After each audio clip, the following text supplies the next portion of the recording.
આ જે જગ્યા છે ત્યાં પુલવામા અટેક થયેલો હતો.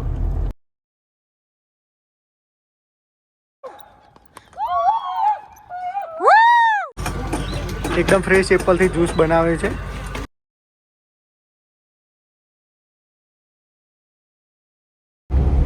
પહેલગાંવ રસ્તામાં જઈએ અને આખા ઇન્ડિયામાં આ એવી જગ્યા છે જ્યાં કેસર ઉગે છે અને એ 15 નવેમ્બર આજુબાજુ જ ઉગે છે. એટલે વર્ષમાં એક જ વાર કેસર અહીંયા થાય છે અને પ્યોર કેસર જો લેવું હોય તો પહેલગામના રસ્તામાં અહીંયા જ મળે છે. બાકી બધું ફેક કેસર હોય છે. આ પાછળ એરિયા જોવો છો તે આખું ટોટલી કવર થઈ જાય છે. નવેમ્બર મહિનામાં ફૂલ લાગે છે. અત્યારે તો બંજર જેવું છે અને નેચરલી જ ઉગે છે. અટેક આ જે જગ્યા છે ત્યાં પુલવામા અટેક થયેલો હતો. પુલવામાના રોડ પર જ આવે છે પહેલગામ જતા રસ્તામાં. આ જે જગ્યા છે મેં હમણાં વિડીયોમાં બતાવ્યું એ પ્રમાણે અહીંયા પહેલગામ જતા રસ્તામાં પ્યોર કેસર બને છે અને અહીંયા જેટલી બી શોપ છે ત્યાં પ્યોર કેસર મળે છે. એટલે અહીંયાથી અમે થોડું ડ્રાયફ્રૂટ અને કેસર ઘરે માટે લઈ જશું. કારણ કે આપણે ત્યાં મળે છે એ તો બધું મિક્સ જ હોય છે, બધાને ખબર જ છે. અહીંયાથી થોડું પ્યોર વસ્તુ વાપરી. गुजराती छुट्टी मत है. गुजरात के बहुत सारे बंदे आ रहे हैं. बड़ौदा के आते हैं, अहमदाबाद के आते हैं, सूरत के आते हैं. छुट्टी रहता है. अच्छा, आपको हमारा जो इंटरेस्ट हुआ घूमने चले. जैसे बॉम्बे के लोग होते हैं ना सर, बॉम्बे में भी छुट्टी चल रही है तो बॉम्बे में भी लोग बहुत सारे आ गए. इसलिए गुजरात में मैंने देखा सुबह से जो कस्टमर आया था वो गुजरात का था. केसर क्या होता है आज वीडियो में देखना क्या क्या बताऊंगा मैं. પ્યોર કેસર કઈ રીતે પાળકવું એ બતાવે છે ભાઈ અહીંયા.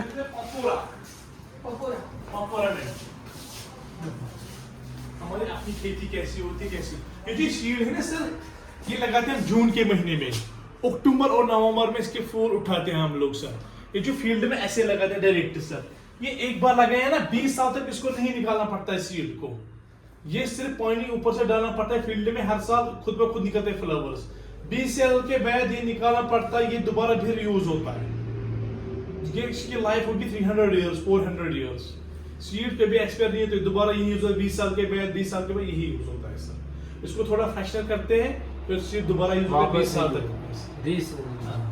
लगाते हैं जून के महीने में. अक्टूबर और नवंबर में इसके फ्लावर्स उठाते हैं सर. ये सर बिल्कुल सर. કે ઉગે ઉગે તમારું ત્યાં ગરમીમાં બળી જાય. आप आगे इस रास्ते से भी ये फील्ड आपने ऊपर देखा सर. ये केसर का फील्ड होता है. ये केसर का सीड होता है सर. ये लगाते हैं नीचे फील्ड में. इसके ऊपर निकलते हैं फूल डायरेक्ट फूल. इसका पौधा वौधा कुछ भी नहीं होता है. देखो सर निकलते फ्लावर. ये मेरी माँ है बहन है. इस सैफरन के फूल ऐसे उठाते हैं डायरेक्ट निकलते. देखो देखो सर ये केसर का फूल होता है सर. हर फ्लावर में होते 3 रेशे येलो 3 रेशे रेड. इसको जो बाहर का पार्ट है पर्पल कलर इसको हम बनाते हैं अगरबत्ती गुलकंद और शहद. आप रहेगा सर येलो पॉट आपके शहर में होता है सूरत पता है ना सर. ये वहाँ पर बहुत ज्यादा इसका मेडिसिन बनता है. वहाँ पर आयुर्वेदिक मेडिसिन इस पॉट का येलो पॉट का. हम लोग क्या करते हैं हम लोग बना देते हैं फेस वॉश येलो पॉट का सर. कॉस्मेटिक में ये ज्यादा यूज होता है. असल में केसर होता है रेड 1 2 3. ये जो व्हाइट वाली डंडी है ना सर ये वेस्टेज होता है हमारे लिए. लोग इसी को केमिकल डालते हैं फिर बेचते हैं यही सर. 50 रुपए ग्राम 100 रुपए ग्राम कितना है सर. ये कलर चढ़ा के ऊपर से फिर बेचते हैं सर. इस फ्लावर को क्या करेंगे सर येलो पॉट अलग निकालेंगे व्हाइट पॉट अलग निकालेंगे रेड पॉट अलग निकालेंगे सर. कैसे निकालेंगे जो काम होगा प्रोसेसिंग में सारा काम निकालेंगे सर. व्हाइट पॉट हमारे लिए वेस्टेज होता है. लोग इसी को केमिकल डालते हैं फिर बेचते हैं यही. जैसे आपके शहर में आता है बेबी ब्रांड केसर MDH केसर एवरेस्ट केसर बाबा केसर. वो लोग इसको केमिकल डालते हैं फिर बेचते यही सर. देखो सर येलो पॉट हमने अलग निकाला रेड पॉट अलग निकाला ये व्हाइट पॉट हमने अलग निकाला सर. ये दोनों साथ इधर में है सर. अब सर ये केसर क्यों कॉस्टली होता है. केसर क्यों कॉस्टली होता है. फ्लावर में निकलता है 1 किलो ड्राई सर. 1,70,000 मुंह में निकलता है 1 किलो ड्राई सर. इसलिए कॉस्टली मैरून लेना चाहिए. इसका चेंज नहीं होना चाहिए खुद का कलर. आपका खुद का चेंज हो गया ना कलर तो डुप्लीकेट केसर है. ये रेड का रेड ही रहेगा. तीसरी बात आप इसको सर घिसोगे ये मेल्ट नहीं होगा डिजॉल्व नहीं होगा. अगर ये खत्म हो गया तो डुप्लीकेट केसर. और आप इसको खत्म करोगे ना 1 रुपये पेनल्टी दूंगा. ये टूट जाएगी मैं खत्म नहीं होगी 1 करोड़ रुपया पर पहन दी तो खर्च कर सकते ડ્રાયફ્રૂટની ખરીદી ચાલી જ રહી હતી અને મેં જોયું કે અહીંયા કાશ્મીરી કાવા બી મળે છે. આ કાવાના અંદર કેસર અને ડ્રાયફ્રૂટથી બનાવે છે આ લોકો.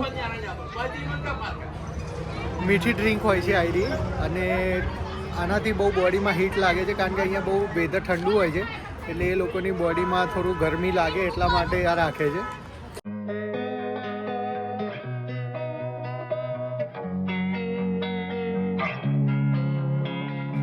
Losing time, I'm fading fast. I just wanna make it last. Try to let go of the past. I close my apple valley પહોંચી ગયા છીએ. અહીંયા એપલના ફ્રેશ જ્યુસ અને એપલ લાગે છે. અત્યારે સિઝન નથી, સપ્ટેમ્બરમાં એની ફૂલ સિઝન આવે છે. અત્યારે એના ફૂલ છે એ ખરી ગયા છે. નાના નાના એપલના હશે તો બતાવશું. અંકલ કહેતા હતા કે છે નાના નાના એપલ હશે તો બતાવશું. બાકી ફ્રેશ જ્યુસ તો અહીંયા હોય જ છે. એપલનો ફ્રેશ જ્યુસ આજે પીવા મળશે. વેલીમાં આવી ગયા હતા અને ત્યાં એક ગાર્ડનમાં ફ્રેશ જ્યુસ અને એપલ ચાટ મળે છે તો એપલ ચાટ ખાવા આવ્યા ત્યાં. અહીંયા બધા જે આજુબાજુ આ બધા ટ્રી દેખાય છે બધા એપલના ટ્રી જ છે. અહીંયા નાના નાના સફરજન લાગેલા છે જો આ દેખાય. આ 2-3 મહિના પછી મોટા થઈ અને સફરજન આવી જશે આના પર. અત્યારે તો નથી, અત્યારે તો એ લોકોના કોલ્ડ સ્ટોરેજમાં કરેલા એપલ્સ છે. ચાટ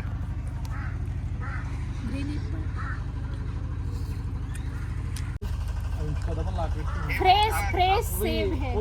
मैं काट के दूंगा, आप खाओ. हाँ? नहीं, हम तो होटल पे जाएंगे. मैं हाथ से काट के दूंगा अभी 2 पीस करके उसको. नहीं, अभी तो नहीं खाना, अभी तो जूस पीना. એપલ ચાટ તો ખાઈ લીધી. હવે જ્યુસનો વારો છે. ફ્રેશ જ્યુસ બને છે. એકદમ ફ્રેશ એપલથી જ્યુસ બનાવે છે. કોઈ શુગર બી મિક્સ નથી કરતા અને મસાલો બી જોઈએ તો જ. બાકી તો એકદમ ફ્રેશ જ્યુસ જ પીવો છે આજે બી.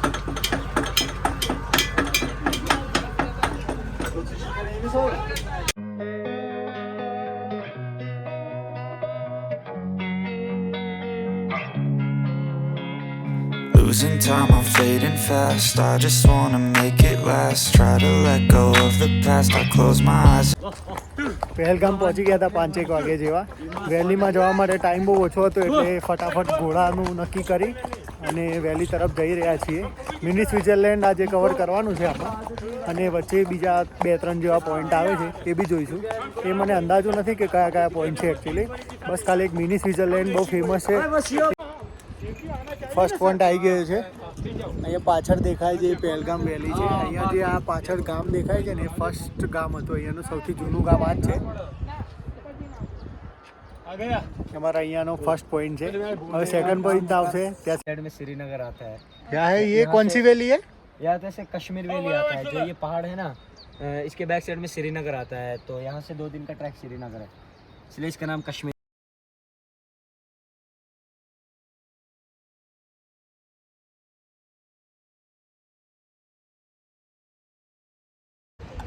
हाय हाय वन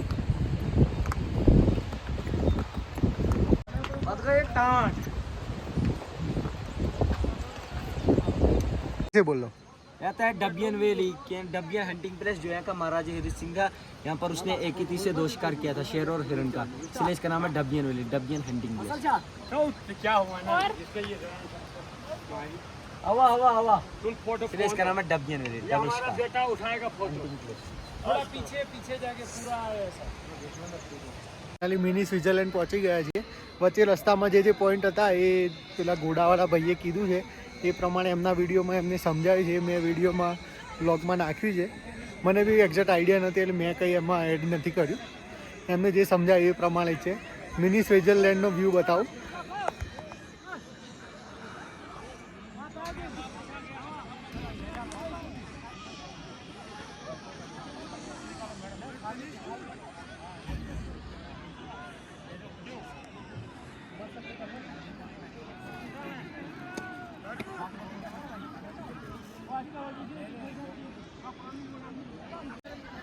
જોઈ લીધો વ્યૂ, જોરદાર છે.